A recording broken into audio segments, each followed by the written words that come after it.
এটা। কিছু কিছু ভালো মানুষ আছে। কারা তাহলে? কাদেরকে নিষেধ করলেন আল্লাহ পাক? আল্লাহ পাক বলছেন বা'দুহুম আউলিয়াউ বা'দ, ওদের মধ্যে কিছু আছে যারা একে অপরের বন্ধু। একে অপরের, বলেন তো ইসরায়েল আর আমেরিকা কি একে অপরের বন্ধু না বন্ধু না? এদেরকে বন্ধুরূপে গ্রহণ করতে আল্লাহ নিষেধ করেছেন। এই আয়াতটা এখন ওই মধ্যপ্রাচ্যের এই হাবিবিদেরকে কে বুঝাবে? কে বুঝাবে? এই জর্ডানের রাজাকে কে বুঝাবে? আমাদের সৌদের কিংকে কে বুঝাবে? লেবাননকে কে বুঝাবে? এই যে গলফ কান্ট্রিদেরকে কে বুঝাবে যে আল্লাহ পাক বলেছেন ইহুদি এবং খ্রিস্টানদের মধ্যে যারা একে অপরের বন্ধু, এদেরকে আমরা বলি জায়নিস্ট। কি বলি? জায়নিস্ট, মানে জায়নবাদী। এরা জায়নিস্ট মুভমেন্ট চালু করেছে সারা ওয়ার্ল্ডে।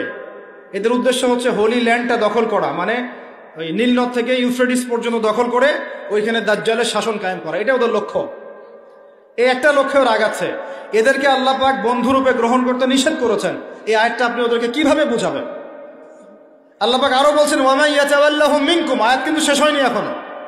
আল্লাহ পাক বলছেন ওয়া মান ইয়াতাওয়াল্লাহুম মিনকুম, তোমাদের মধ্যে হে মুমিনরা কেউ যদি ওদের দিকে মুখ ফিরাও, মানে ওদেরকে অ্যালায়েন্স রূপে গ্রহণ করো, ফাইন্নাহু মিনহুম, তুমি তখন তাদের অন্তর্ভুক্ত হয়ে যাবে। নাউযুবিল্লাহ। তার মানে কি তারা কাফের হয়ে যাবে? আমরা কি তাহলে এদের সবাইকে কাফের বলছি, তাকফির করছি? উত্তর না।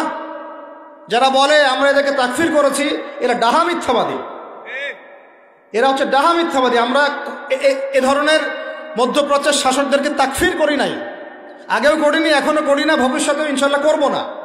আল্লাহ পাক কি বলছেন তাহলে? আল্লাহ পাক আয়াতের শেষে উত্তর দিচ্ছেন ওয়া মান ইয়াতাওয়াল্লাহুম মিনকুম ফাইন্নাহু মিনহুম, তোমাদের মধ্যে কেউ যদি ইহুদি নাসারাদের সাথে, জায়নিস্টদের সাথে জোট গঠন করো, ওদেরকে বন্ধুরূপে গ্রহণ করো, তাহলে তোমরা তাদের অন্তর্ভুক্ত হয়ে যাবে, আমাদের কেউ থাকবে না।